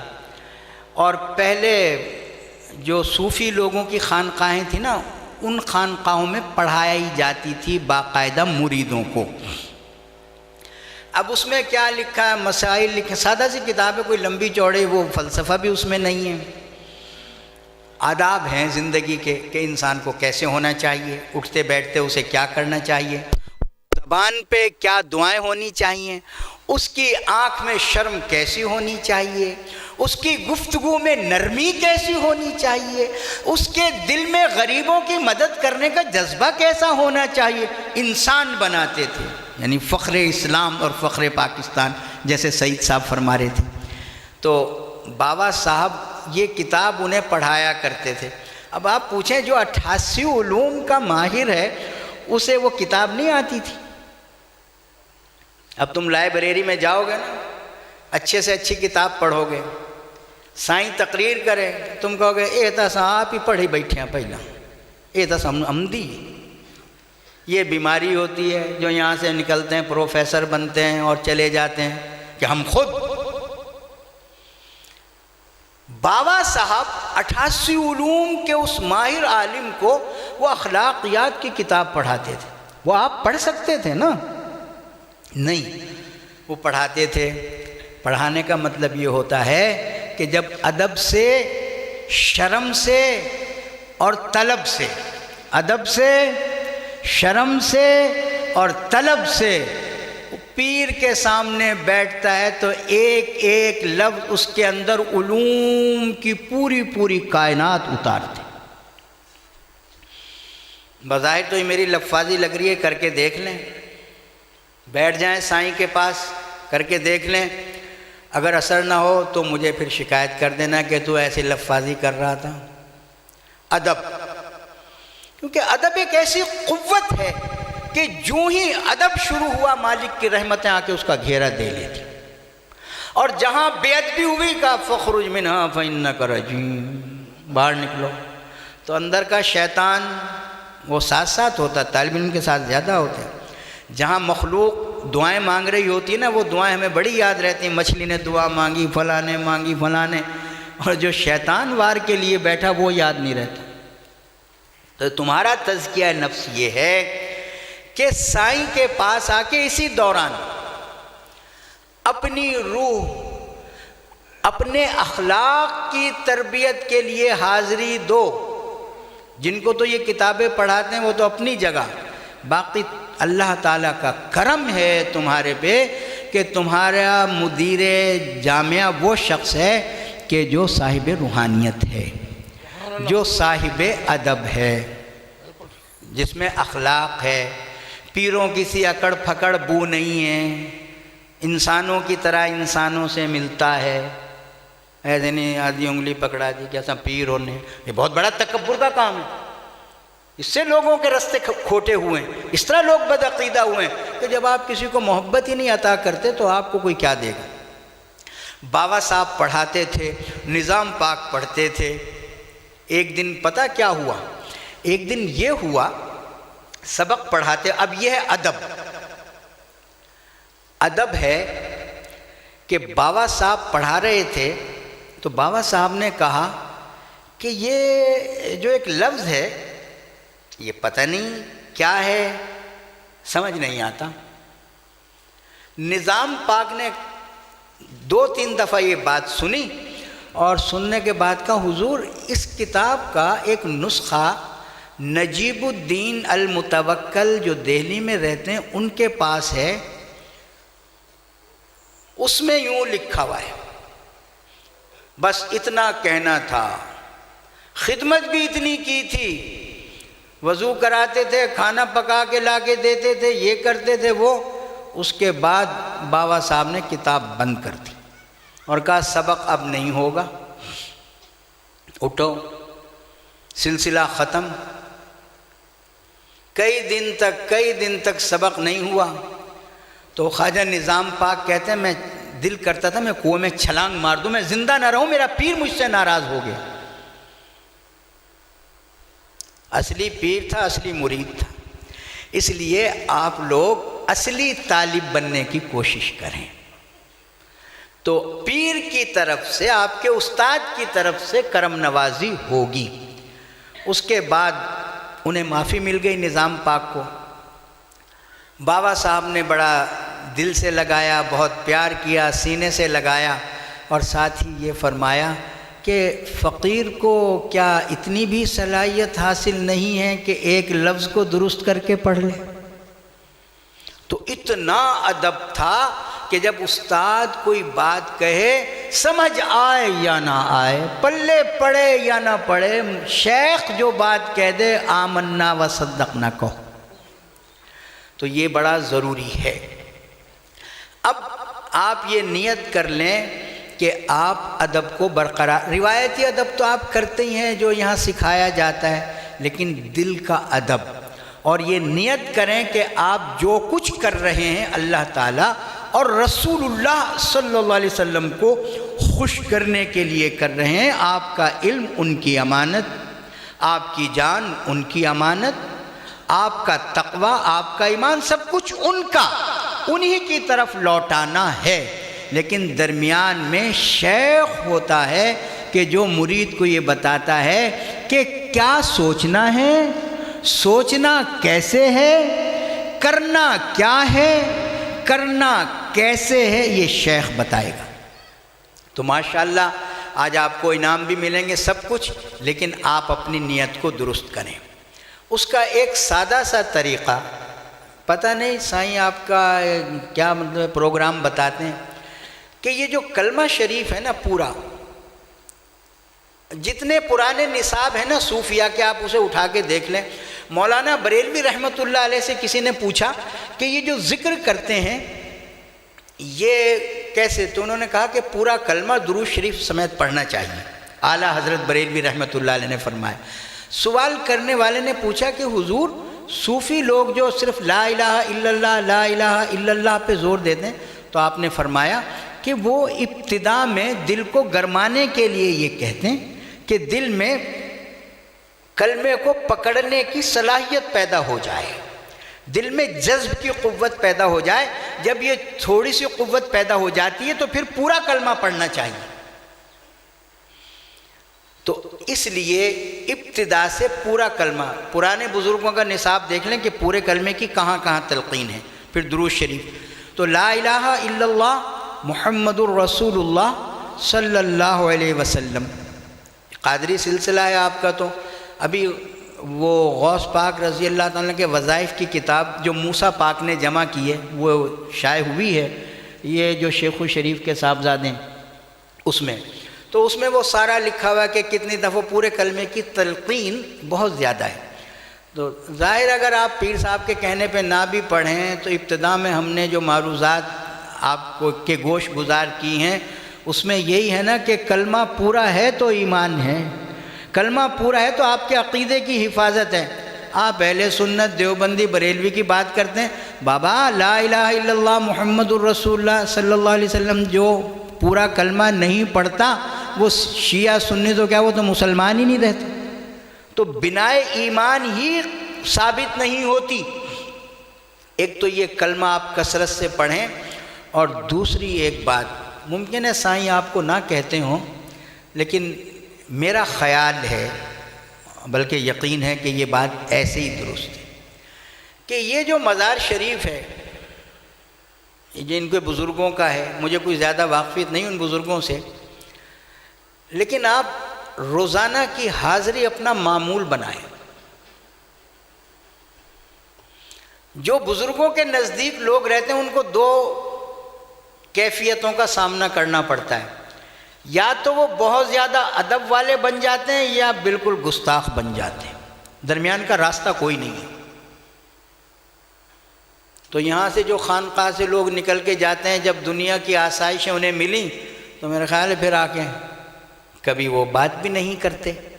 تو اس لیے کہ جو آپ کو یہاں سے ایمانی قوت حاصل کرنا ہے، اس کے لیے آپ اس مزار شریف پہ روزانہ حاضری کا معمول بنائیں۔ اور یہ جو بزرگ تھے، یہ بہت بڑے بزرگ تھے، ان کے مزارات کے تاثرات یہ بتاتے ہیں کتنے بڑے بزرگ تھے۔ اور اس سلسلے میں توحید پہ بہت زیادہ زور دیا گیا ہے۔ عملی طور پہ اگر آپ توحید کو اپنے دل کے اندر اتار لیں گے، اور مسلمان کی توحید بغیر رسالت کے نہیں ہوتی، مسلمان کی توحید بغیر رسالت کے نہیں ہوتی، تو آپ لوگ بقول آپ کے پرنسپل صاحب کے کل یہاں سے مبلغ بن کے نکلیں گے۔ آپ معاشرے کے وہ دعوت دین دینے والے داعی ہوں گے کہ جنہوں نے معاشرے میں امن قائم کرنا ہے، فساد نہیں کرنا، جنہوں نے معاشرے میں دین کی حقیقت کو واضح کرنا ہے، گمراہی کے راستے قائم نہیں کرنے۔ تو اس کے لیے بچوں تمہارا علم تب مفید ہوگا کہ تمہیں مناظرہ نہ کروائے، بلکہ تمہاری بات کے اندر اتنی قوت پیدا کر دے کہ جس قوت کی بنیاد لا الہ الا اللہ محمد الرسول اللہ صلی اللہ علیہ وسلم بن جائے۔ اور وہ نعمت ان لوگوں سے ملتی ہے کہ جنہوں نے اپنی کامیاب زندگی گزاری، اور کامیاب زندگی ان کی قبر میں اب کامیابی سے ضرب کھا رہی ہے۔ زندہ کی مجلس،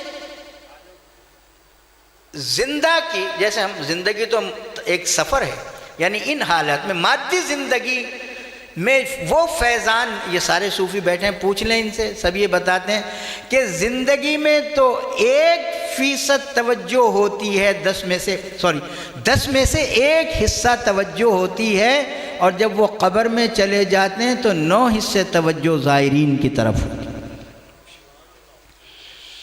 تو ایک کتاب ہے ابن قیم کی، کتاب الروح، عربی میں ہے، جن کو عربی میں پڑھنے کی صلاحیت ہے وہ پڑھیں، ورنہ اردو میں اس کا ترجمہ ہو گیا، وہ آپ پڑھ لیں گے، آپ بہت مطمئن ہو جائیں گے کہ آپ کے بزرگ جو آپ کو بتاتے ہیں وہ بالکل دین کی متفقہ بات بتاتے ہیں، وہ اختلافی بات نہیں کرتے۔ قبروں کے بارے میں، بزرگوں کے قبروں سے فیض کے بارے میں، روح سے روح کی توجہ کے بارے میں وہ اختلافی بات نہیں کرتے، وہ ساری اتفاقی متفقہ بات کرتے ہیں۔ ابن قیم ابن تیمیہ کے شاگرد ہیں، لیکن آپ کتاب الروح پڑھیں گے تو آپ جھوم جائیں گے، لطف آئے گا آپ کو۔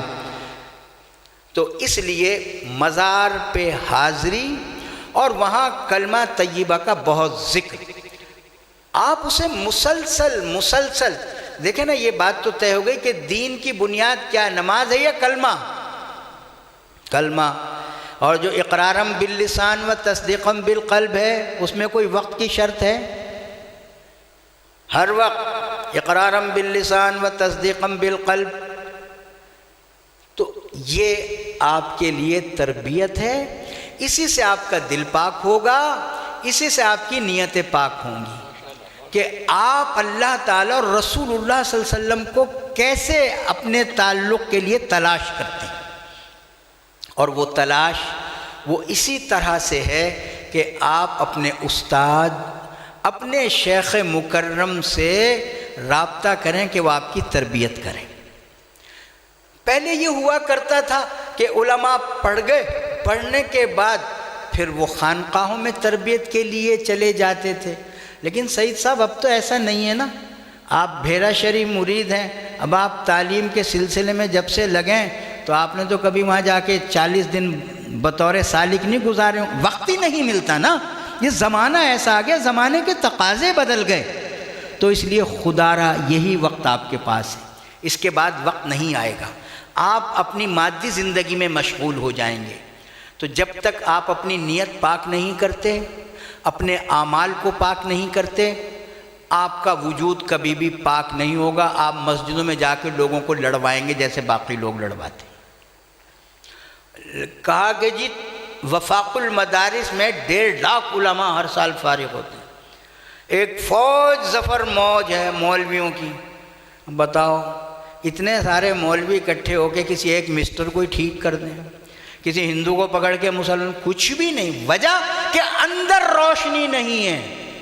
اگر اندر کوئی روشنی دے گا تو وہ درویش دے گا، اور درویش کا اثاثہ سوائے اس کے لا الہ الا اللہ محمد الرسول اللہ صلی اللہ علیہ وسلم کے ہے نہیں۔ کلمہ نال میں ناتی تو ہوتی، کلمہ نال بیائی ہوں، یہ کلمہ۔ تو درویش وہ دلوں کو زندہ کرتا ہے، تو یہ شکرانہ ہے۔ لَإِن شَكَرْتُمْ لَأَزِيدَنَّكُمْ، یہ علم جو حاصل کر رہے ہو اس کا شکرانہ یہ ہے کہ اپنی روح کی تربیت کرو اپنے بزرگوں کے پاس، اور جب تم شکریہ ادا کرو گے، مزار پہ حاضری دے کے روح کی توجہ کا سلسلہ بناؤ گے، تو اللہ تعالیٰ تمہارے علوم میں اضافہ کر دے گا، تمہارے فکر میں اضافہ کر دے گا۔ تم جب حدیث پڑھو گے تو صاحب حدیث کی بارگاہ میں بیٹھ کے پڑھو گے۔ صحیح العقیدہ اور بدعقیدہ کی حدیث دانی کا فرق یہی ہے، صحیح العقیدہ اس بارگاہ میں بیٹھ کے پڑھتا ہے، بدعقیدہ اس سے پیٹھ پھیڑ کے پڑھتا ہے۔ لیکن عمل تو یہ ہے، قول یہی ہے، عمل تب ہوگا کہ جب آپ اپنی روح کو زندہ کریں۔ آپ کو حدیث دانی بھی فائدہ دے گی، آپ کو یہ انعامات بھی فائدہ دیں گے، آپ کو یہ قاری ہونا آپ سب فائدہ دیں گے، لیکن شرط یہ ہے کہ اپنے دل کو زندہ کرو، اور دل کو زندہ کرنے کے لیے اس وقت میں، بعد میں نہ انتظار کرنا کہ چلو پڑھ لیں گے پھر دیکھیں گے پیر ملتا یا نہیں ملتا، بس پھر تو زندگی بدل جاتی ہے۔ تو آپ سے میری بس گزارش یہی ہے کہ یا ایتھا النفس المطمئنہ، وہ تمہاری منزل ہے کہ جب تم خدا کے محبوب بن جاؤ کہ اللہ تمہیں اپنا محبوب کہے، اور محبوبیت کا یہ نصاب کتابوں میں نہیں، یہ دلوں سے پڑھا جاتا ہے، دلوں کی توجہ سے ہوتا ہے، اور دل جب اس قابل بن جاتا ہے تو وہ سب کتابوں پر بھاری ہو جاتا ہے۔ گاہے گاہے اسے پڑھا کیجیے۔ کون سی کتاب؟ گاہے گاہے اسے پڑھا کیجیے، دل سے بہتر کوئی کتاب نہیں۔ تو یہ دل زندہ ہو جائے گا کہ جب، ورنہ یہ سب تمہارا اٹھنا بیٹھنا بس ٹھیک ہے، آئے گئے دنیا دیکھی، تو اللہ تعالیٰ ہمیں یہ توفیق عطا فرمائے۔ اور میں سائیں کی اجازت سے کلمے کے 24 حروف ہیں، کتنے؟ 24، 12 لا الہ الا اللہ کے اور 12 محمد الرسول اللہ کے۔ تو آج ہم سائیں ابتدا کر دیں، 24 دفعہ ساری مجلس کلمہ پڑھ لیں۔ بسم اللہ۔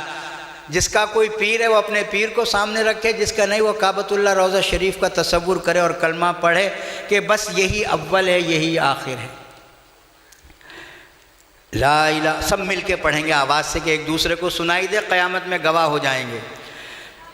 لا الہ الا اللہ، رک کے میرے ساتھ پڑھیے، پہلے میں پڑھ کے بتاتا ہوں پھر آپ بھی پڑھ لیجئے گا، ایسے پڑھیے گا، ایسے پڑھیں گے۔ لا الہ الا اللہ محمد الرسول اللہ صلی اللہ علیہ وسلم، لا الہ الا اللہ محمد الرسول اللہ صلی اللہ علیہ وسلم، لا الہ الا اللہ محمد الرسول اللہ صلی اللہ علیہ وسلم، لا الہ الا اللہ محمد الرسول اللہ صلی اللہ علیہ وسلم، لا الہ الا اللہ محمد الرسول اللہ صلی اللہ علیہ وسلم، لا الہ الا اللہ محمد الرسول اللہ صلی اللہ علیہ وسلم، لا الہ الا اللہ محمد الرسول اللہ صلی اللہ علیہ وسلم، لا الہ الا اللہ محمد الرسول اللہ صلی اللہ علیہ وسلم، لا الہ الا اللہ محمد الرسول اللہ علیہ وسلم، لا الہ الا اللہ محمد الرسول اللہ صلی اللہ علیہ وسلم، لا الہ الا اللہ محمد الرسول اللہ صلی اللہ علیہ وسلم، لا الہ الا اللہ محمد الرسول اللہ صلی اللہ علیہ وسلم، لا الہ الا اللہ محمد الرسول اللہ صلی اللہ علیہ وسلم، لا الہ الا اللہ محمد الرسول اللہ صلی اللہ علیہ وسلم، لا الہ الا اللہ محمد الرسول اللہ সাল্লাল্লাহু আলাইহি ওয়াসাল্লাম লা ইলাহা ইল্লাল্লাহ মুহাম্মাদুর রাসূলুল্লাহ সাল্লাল্লাহু আলাইহি ওয়াসাল্লাম লা ইলাহা ইল্লাল্লাহ মুহাম্মাদুর রাসূলুল্লাহ সাল্লাল্লাহু আলাইহি ওয়াসাল্লাম লা ইলাহা ইল্লাল্লাহ মুহাম্মাদ رسول الله صلى الله عليه وسلم لا إله إلا الله محمد رسول الله صلى الله عليه وسلم لا إله إلا الله محمد رسول الله صلى الله عليه وسلم